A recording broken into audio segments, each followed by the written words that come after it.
If you or your child are getting stuck with a hard time that you're having, right? Kind of like a hurdle that is standing before you, you're running a race and you have to somehow jump over this hurdle, but you're getting stuck. Do you have a kid like this? I have a child who's incredibly persistent, very intelligent and all of that stuff, but getting past, moving on from things that upset him is incredibly challenging for him. And I get it. This rigid way of thinking is something that is so common, not just among kids, but amongst us adults as well. So if that's something you're struggling with, we're going to tackle it today with one simple tool that I would love for us all to try and make part of our parenting repertoire and part of our mindset routine, as it were. I'm Avital. Welcome to the Parenting Junkie Show, the place to be to love parenting and parent from love. If you're watching this as it goes live, first of all, thank you so very much. Hit the subscribe button if you're new around here and be sure to click the little bell so that you know when new videos arrive. And if this is helpful for you, I would appreciate it so much if you let your friends know about it. We're actually running an incredible free challenge right now. So if you're watching this as it goes live, you can go to theparentingjunkie.com/finish strong. You will get a free guide and a 30-day calendar of small prompts and questions that are going to help you to reflect and process and heal all of the challenging things that you have faced in this past year, and not to let these last couple of months of the year just kind of fall flat on their face, because why even try? It's 2020, right? Instead, I really want you to seize the day, right? I really want you to give yourself permission to finish strong, no matter how the year went. This is going to be a great way to set us up for a fresh start, if that's your thing. But even if not, I just want to remind you, we don't have any spare days. And whilst you are fully allowed to wallow and feel low and just give yourself that time out if you need it, if you also would like a little bit of coaching and some positive energy, you feel like you need some good vibes to counterbalance all the craziness in the world, then this is the place for you. You'll be with like-minded parents and myself all going through this challenge to make ourselves be present. And actually, we're calling it Wrap It Up with Presents, right? I know you're going to be wrapping some real presents for the holiday season, but how about wrapping up the year with some presents so that we can finish strong and not feel like a victim of everything that's gone down this year? So theparentingjunkie.com/finish strong. Join us there. It's absolutely free. Bring a friend. The more you share, the more you'll be entered to win some TPJ swag, just like the one I'm wearing here, which I would love to be shipping out to your house very soon. All right, so today we're going to talk about a hallmark of maturity. So let me start with the immature approach to lots of different things. One of the things that is very typical amongst young children is a rigid way of thinking. In other words, they see things in black and white terms, right? All or nothing, a polarized way. They see their truth and they find it very difficult to understand that someone else might have a truth too. So for example, there's been some really interesting research done on very young children. When they eat something like, say they eat a stick of broccoli and they think it doesn't taste good, their assumption will be that they think nobody likes broccoli, that broccoli tastes bad for other people. And they will find it strange when someone eats a piece of broccoli in front of them and enjoys it if they themselves don't like it. Broccoli's delicious. Why do they not like broccoli? I don't know.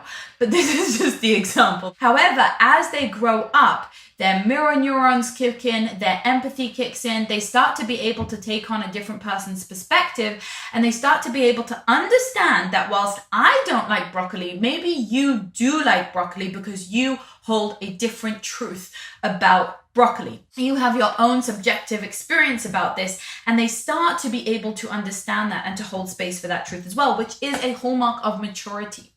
But of course, it doesn't end there. When we think about almost any scenario in our lives, there are going to be various approaches and various truths involved there. And one of the things that I think is the hallmark of maturity, is the hallmark of more awakened, conscious, enlightened, aware, mature mindset, is the ability to hold two, perhaps even conflicting truths at the same time. And maybe more than two, right? There are lots of perspectives out there in the world. And that doesn't mean that the truth with a capital T is necessarily subjective. Perhaps there are real facts that are empirical and that are true and that are self-evident and that can be proven. And we could talk about that separately, but there certainly are subjective experiences when it comes to our taste, our mindset, our interpretation, all of that kind of thing. I want to introduce one really powerful word that can be very, very helpful here. And that is basically, we want to replace the word but with the word and, okay? Instead of saying, for example, broccoli is disgusting, but you like it. In other words, it can't be, there's a conflict there, right? What if we said, to me, broccoli is disgusting, and to you, broccoli is delicious? What if we could hold two truths at once? So that's a very simplistic example, but there might be some really complicated things that are going on for you in your life right now. Like, for example, maybe you're with your kids 24/7 and you feel this conflict because on the one hand, you love your children and you want to be with them. And of course you enjoy their company and you want it to be great, etc. And you're also craving alone time and they're driving you crazy and you want to tear your hair out and you need space and you actually hate it.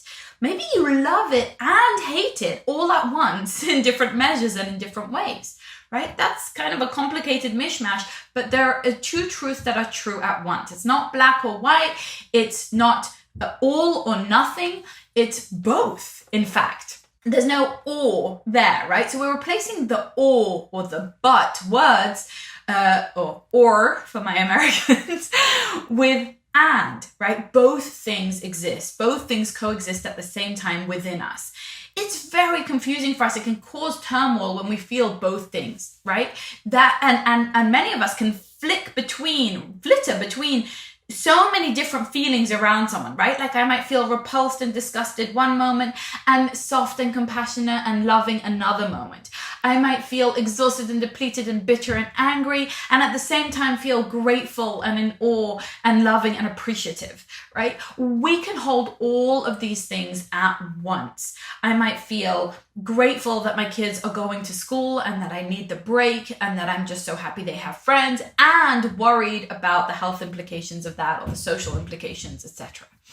I might feel that I am so grateful that I have a job, that I can put food on the table, that I have a shelter over my head, and feel like I hate my job and I wish I didn't have to go to work.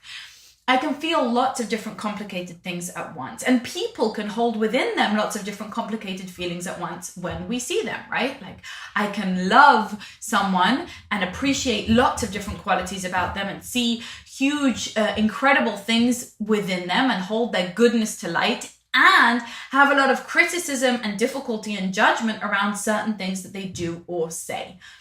People are very complex individuals. Our reality is a very complex reality.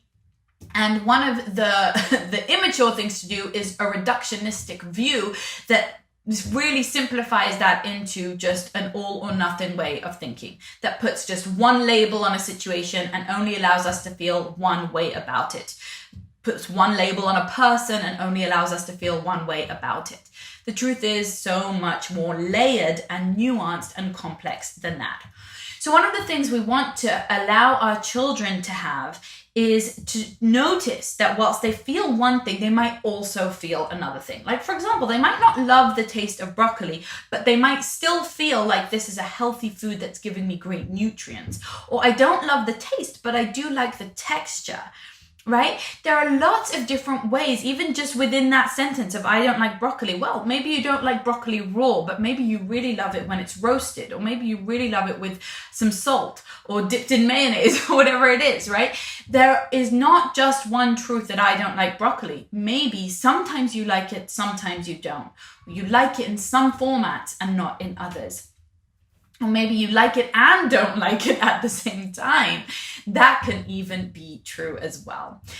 So the reason I'm bringing this up now is because I feel like there is a tendency to have all these memes, etc., specifically around 2020, for example, just being like, this was a disaster of a year. Of course, terrible things are going on. Of course, it's going to continue to be awful because it's 2020. It's just the way the stars are aligned. This is just what we can expect. And then everything that we see around us, things that we disagree with, things that we're upset by, things that we are triggered by, things that we wish away, are awful, are terrible, right? Certain people behaviors, certain policies, whatever it is. And I want to just suggest that as we try to process what's gone on, as we try to process this year and this situation that we're in, we introduce more and less or but words, right? More the ability to see both truths at once or several truths at once and see that yes, there was certainly grief, challenge, desperation, exhaustion, depletion, difficulty, loss. All of those things are true. And there was also many other things. There were silver linings, there were blessings, there was, maybe revolutions, changes, enlightenment, uplifting, coming together. There were beautiful things as well. And maybe that's true for each and every one of us in our homes, right? Maybe we felt like this was a terrible period in many, many ways, and also an incredible period in other ways. That helps us to calm our minds and feel a little bit more balanced, a little bit more in control, a little bit less resentful and, depressed about our realities when we realize that they can be complex. They can have lots of things within them. We don't have to reduce ourselves, others, or experiences into just one thing. If this is helpful for you and you think it might be helpful for someone else who's facing a challenge right now, invite them to the Finish Strong Challenge. It's at theparentingjunkie.com/Finish Strong. It's free. It comes with a beautiful journal guide that you will get for free, and you can start going through this process on your own.